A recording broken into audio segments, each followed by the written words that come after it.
So a conversation that I often have goes like this. How many kids do you have in your family? 17. No, really. Alex, Mark, Lori, Dan, Matt, Tom, Amy, MJ, Sean, Vicki, Kat, Kathy, Rachel, Joy, Teddy, Ginny, and Mary.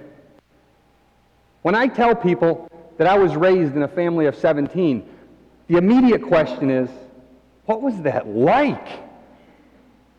I will tell them, compared to utter chaos, it was a normal day.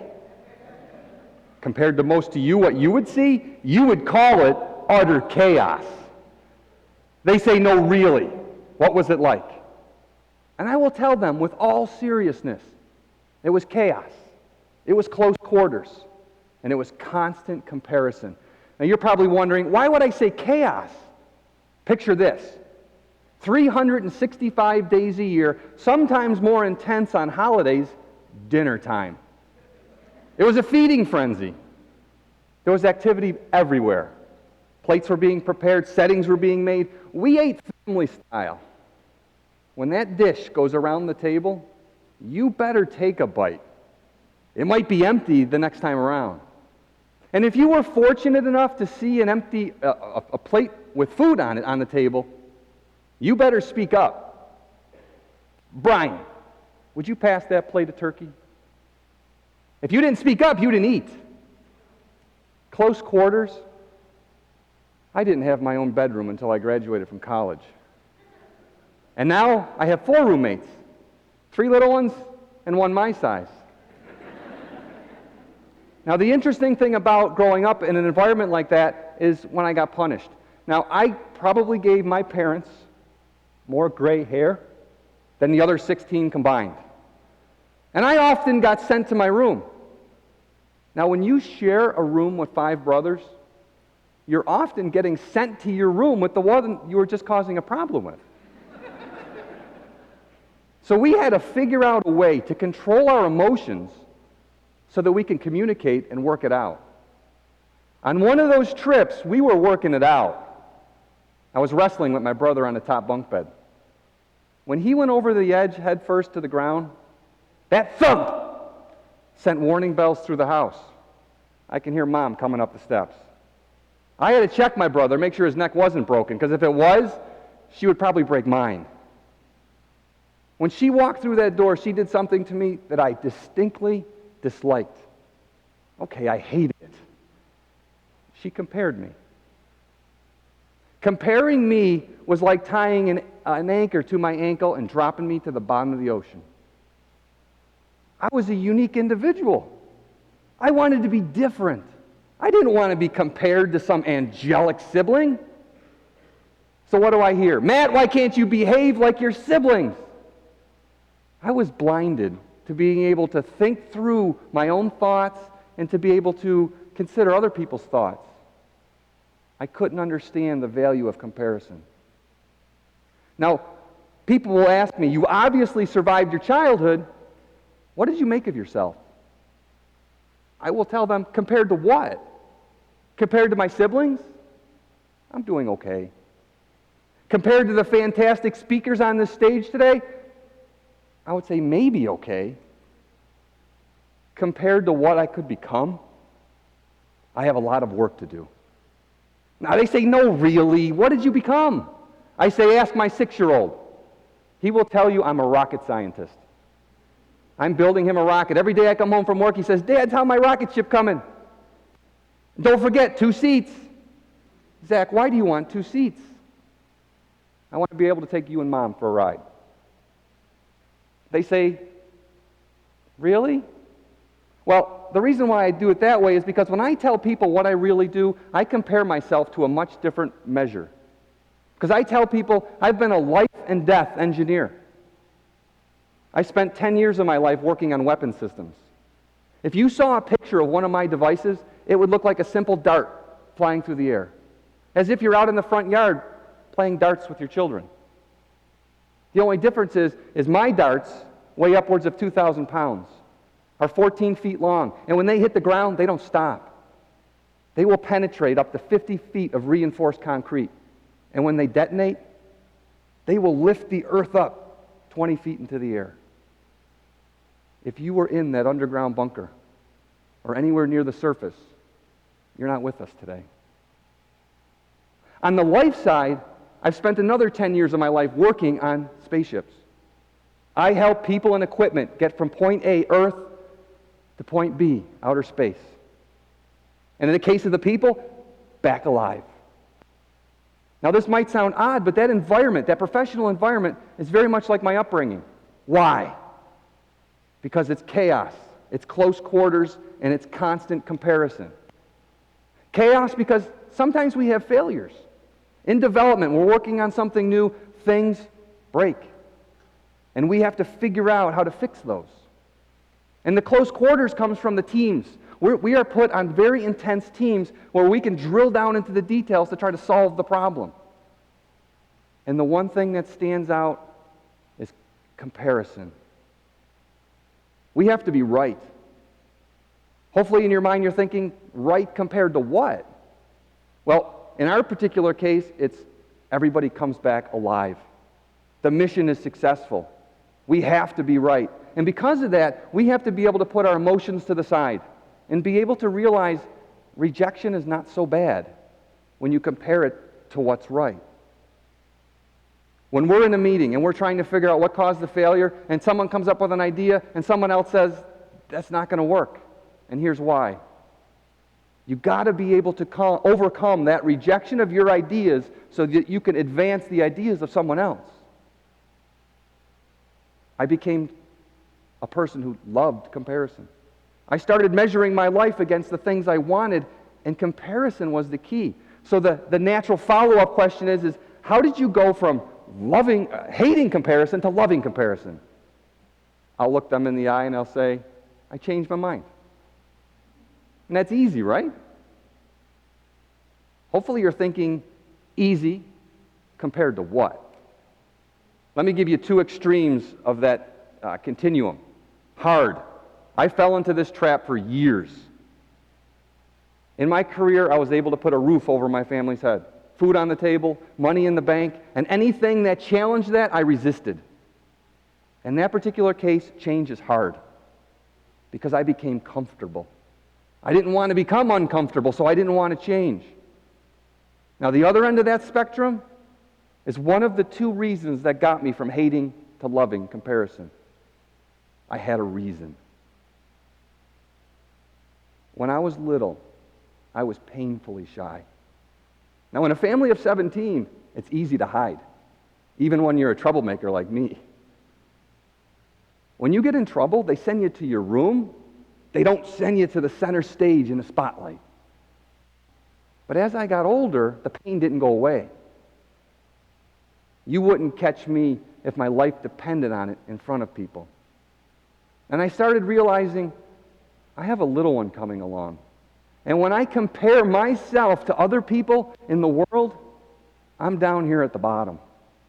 I don't want my daughter to be raised by a shy dad. I realized the barrier to changing was me. And that's where the idea of mental toughness came in to my life. Because that single skill enabled me to control my emotions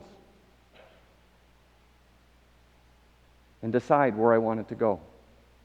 I decided I wanted a certain thing in life, and to get there I was going to build a series of good days. Not okay days. I wasn't going to let the day of the week determine what kind of day I had. Picture this. You might be familiar with this concept. Not Monday again. Wednesday, your hump day, you're halfway there. Friday, thank God it's Friday. Which one of those days are good or bad? You decide. What I would offer to you is don't let the day of the week's name decide what kind of day you are having. Let me ask you this, and if you feel compelled to yell out the answer, yell it out. What does your iPod, your television, your radio, and your brain all have in common? Anybody?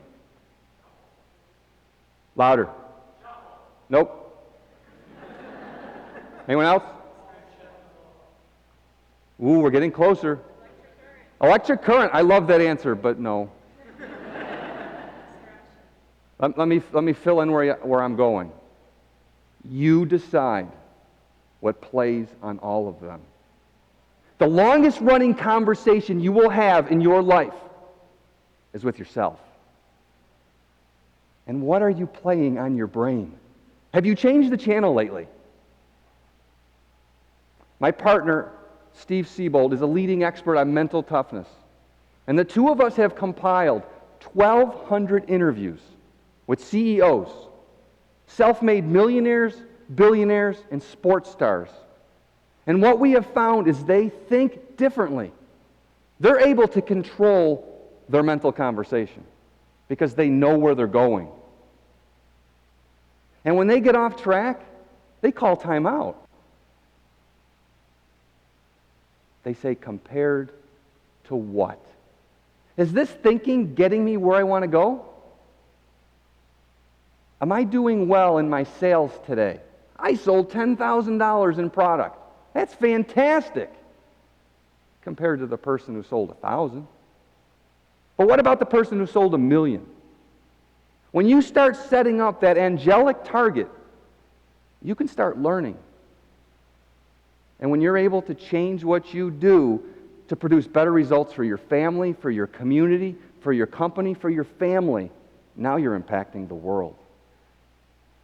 When we teach people mental toughness skills, and there are about 25,000 of them out there right now, we are teaching them the technique, one technique, of compared to what? That they can always reset. Am I having a good day or a bad day? Compared to what? Compared to Monday? Or compared to selling my idea to that new company and now I'm on my way? Comparing to refurbishing a new house, now I'm on my way. Compared to establishing a new grant, now I'm on my way. If you remember, I told you there were two reasons why I changed from hating to loving comparison. And this is actually my own little personal renaissance because it serves as a rebirth, a reawakening every day. I was raised in a hunting family. That offends some people. For that, I'm sorry. But for 50 years, my dad took us hunting. Every one of us, even my sisters, went hunting. Well, this particular day, there was 3 of us out in the woods. It was me, my dad, and my older brother, Mark. We each went our separate directions in this remote wooded area, and we knew how to hunt. We had to be quiet. You snuck up to your spot, and once you got there, you don't move, you don't make a sound. Well, this particular day, it was much like this morning. It's crisp, cool, clear. When you get up that early, when you go hunting, you tend to nuzzle up against a little tree and you fall asleep. I fell asleep that morning. And at one point, I thought I heard my name being called. I must be dreaming. But I heard it again. I recognized it as my brother's voice because it was alternating. Matt, Dad, Matt, Dad. I picked up my bag, I picked up my gun, and I headed in his direction. He doesn't do that. Now, as I'm walking through the woods, I can see this shape off in the distance. Really odd. I pick up my pace, I circle around, and I get in front of this individual, and I am now staring at the strangest, most unrecognizable person I've ever seen in my life. And this was my brother. He was standing there with his head down, his arms shaking, and these words will never leave me. He said to me, I fell out of my tree. I can feel crunching in my neck. My arm is broken, and I think I'm going to pass out. What do you do? We're standing in a rocky creek bed. I can't lay him down on the ground. I cannot carry him. So I get behind him. I lower him to the ground. He's ultimately sitting on my lap because I didn't want his back to bend, his neck to flex at all. I sat there cheek to cheek with him, my cheek against his cheek, my other hand holding his head, because I didn't want his neck to bend. I could barely see him out of the corner of my eye. And the most amazing thing happened. We had a conversation. It's the only thing I could do to keep him going. We talked about life. We talked about death. We talked about success. We talked about failure. We talked about dreams. And the most amazing thing was The thought wouldn't leave me. Why did I wait until the end to have this conversation? At one point, he stopped moving. I thought he died. The story has a happy ending.